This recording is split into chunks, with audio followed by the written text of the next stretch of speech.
stop it again. Yeah, stop at the edge. So do you have this measurement?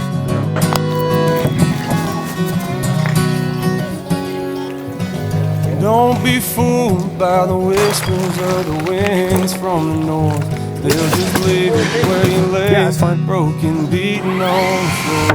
My dear baby, these words are pouring straight from the Lord. You got a diamond, I got gold. Hey, I'm Steve Northcutt. Welcome back to the channel. We're back out here at the lake house. We've had rain for like 2.5 days straight, so the guys haven't gotten a whole lot done. But they got the floor down.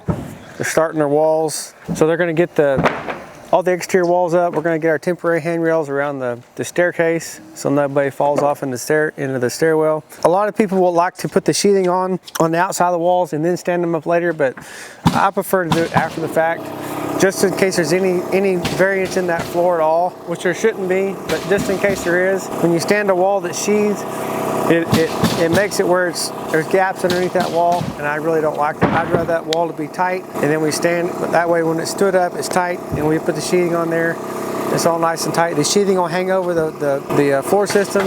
It's all tied together really good. I just like that a whole lot better. We got a whole stack of LVLs out here. We'll get a shot of that in a minute. This house has a lot of LVLs in it. We've went back and forth with the engineer on what they want exactly. The architect wanted things done on this that was a little bit different. And so we had to do a lot of back and forth with the engineer to see what sizing of the LVLs and that sort of thing. But we might go over that at a later time. Trusses are supposed to be here in about 2 weeks. We're gonna put trusses on the garage, trusses over the living room area and the back porch, and then the rest will all be stick frame, which is part of the issue with the LVLs. There was a lot of stick framing on this, so there's a lot of pressure points that we had to deal with. So we're moving along pretty good. So one of the things we do is we make sure the studs and the floor trusses, ceiling joists, rafters, they all stay in a line. And so what Alonzo's doing right now, he's laying out from, this is the side of the house where we pulled our layout from. So he hooks all the way from the outside, and he's got his layout. He's continuing in that layout all the way across. And so whenever he lays out, we typically lay out to the center of the stud. It's just how we do it. They're just putting one mark versus two. That's just one thing that we do. And then as he moves to the next wall, he'll just continue that stud layout on through the house.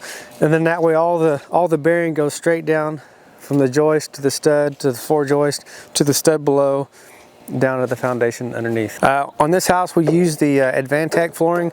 It's really good, it's really stiff. It doesn't have a lot of bounce to it. And it's really good for, we're in the middle of April right now, and so we're getting rain just about every week. And so it holds up really good under the weather. So they use the Advantech glue for this, and we also screwed it down. So we should have a really good floor on this house. Okay, so this is the zip system that we're using. It's got a 30-year warranty on it. It's water resistant barrier. I'm reading all this because I can't remember all this stuff, so I'm just going to read it all. So it's got limited warranty, 30 years. Part of that warranty, if you were to, when we're shooting the nails, if the nails drive too deep into it and it penetrates that protective covering, that water resistant barrier, then that has to be sealed in some way. So we use what they call liquid flash, which Huber makes a good one, kind of just like a drywaller with muddy nails. You kind of do the same thing with you just seal all those heads of those nails if it penetrates that outer skin. And then you tape all the seams with their tape, and then you have a special roller that you're supposed to roll it because it activates the adhesive in the tape, and that makes it good and watertight. And that way the house can be water resistant, keep out the weather for a longer extended period of time. That way it can be left out without having your siding on or your brick or whatever for a longer period of time. And then over the longevity of the house, it's continuing to, if the siding fails in some way, it's continuing to keep that water out. So this runs about $40 a sheet, whereas regular 7/16 right now I think it's like $22, $23 a sheet for the better stuff. There's different grades of OSB, and so the one that we normally use is about $22, $23 a sheet. If you go to the box stores, you're going to be at $17, $18 a sheet right now. It's $40 a sheet, but when you use regular OSB, you got to put Tyvek around it, so you got to pay for that. The tape that you put on here is kind of significant on the price for that. So you are going to pay more for this system, but when it's all said and done, it's a better product. I put it on my personal house. I actually use the Zip R, which is the zip system with a 1-inch foam on the back of it. and it kind of completely, if you go to Matt Reisinger, he's always talking about how it's like putting a jacket on your house. It just insulates the house really, really well. That way there's foam between the 7/16 and the stud itself. So it just insulates it a whole lot better. But that's what I used on my personal house, and it works really well. Okay, so we're down here. Whenever we roll the tape, it leaves a little Z, because the roller was it's for the zip system.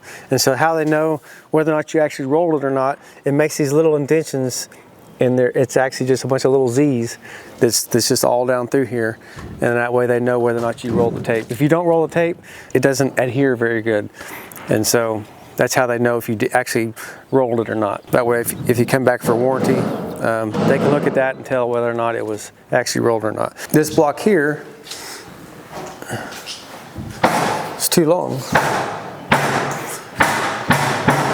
so it's got all the studs bowed. Ding dongs. Okay, so they got their steel beam in. This is actually going to come out. They're going to have to cut this out, cut the bottom plate out, and we've got a steel column that's going to go there. It's going to have a welded base plate, and then they'll weld it at the top. Same on the other end, and then they'll anchor it down. And then we're going to wrap that beam with. We'll put another 2x8 on the bottom, and then they'll wrap that with drywall. If you'll notice going through here, we've got LVL headers in some places. Other places we have 2x12s.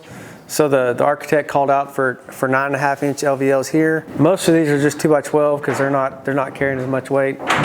Technically, they're not even load bearing down here, but we like to go ahead and just give a good solid header. It's better for the guy putting the trim on. He's got more to nail all his casing to, especially when they get that taller casing. You got more up there to nail to. They got all their hangers on, which is good. So they got double joist right here, double eye joist, and that is because there's going to be an island with a granite top up above, so they wanted to carry all that extra weight. You know, nobody likes to have a bouncy floor when you walk across the floor, so they got all those doubled up, the engineer specifications on that. Code is 10 foot. These walls are like 10'8", and so we went ahead and put even if it wasn't required, we'd go ahead and put them in. Even when they're getting close to that, even if it was under 10 foot, we'd still go ahead and put them in there just because it keeps everything straight. Especially on a bigger house, it's going to be sitting here for a while, and so it just keeps all the studs, keeps them straight. Got out all the door plates. They got the bottom plates anchored good. We're going to come back in around the windows and do a little bit more framing. We got to get some details from the builder to see what exactly they're wanting on some of that. Some of it was kind of open for interpretation, so we'll get to that later. So where's the bottom of this header going now? On top of that. So the doors all the way to the top? There's no doors, the windows are 9 foot. Okay.